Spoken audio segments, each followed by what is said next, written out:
During her heydays as a journalist at NTV Uganda, Bududa woman MP Agnes Nandutu toured the country as the presenter of NTV's People's Parliament. One would be hard-pressed to argue that this experience will come in use as Nandutu, along with other legislators, make the journey to Gulu City for the opening of the first regional parliamentary sitting. It is so interesting, it's so good, it's a good initiative because we are going to the people and identifying their issues that affect their life. And we focus in that particular region, unlike in Parliament here when we sit. It is a very important endeavor, a practical representation of the people, taking all the services almost to the people.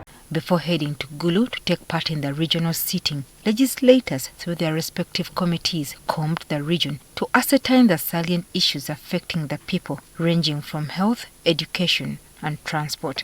You are aware that that region contributes the biggest percentage of the poverty indices in Uganda. You are aware of that region suffered war for several years, and then the entire livelihood of the people is not really as we expect.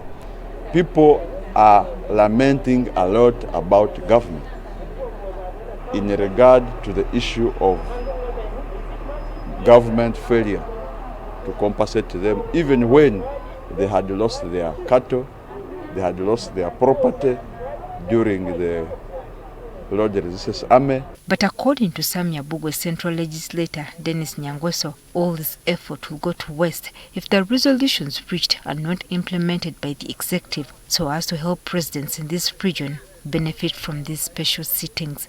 Decisions must be taken, funding must be there, people must see progress, people must see impact, such that they can start demanding for similar sittings in other regions. Let's wait and see whether government will pick some of the issues that will be discussed in Gulu and, take action or put them in the next year's budget. Meanwhile, members of the opposition are still split on the issue of attending the special sitting in Gulu, with some determined to defy the leader of opposition, Joel Senyonyi. We have the Chitezi saga, for instance, a disaster that took maybe over 50 people. But no one has taken keen interest to address those issues. Those are priorities now we should handle. So we should utilize the limited resources, the meager resources, to deal with our biggest priorities now. The notion of saying that we don't go to northern Uganda is myopic and childish, and I don't want it. Because we are just a year from now, we are going to go to northern Uganda to solicit for votes. Because we want the government to change, we will be having a candidate. Now, supposing that candidate is from Buganda, what are we going to tell the people in northern Uganda?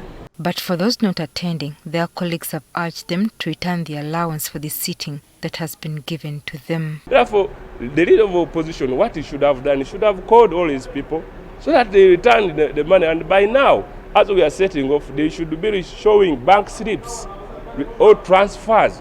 Otherwise, I've had, come and remove this money from my account. No, we don't work like that.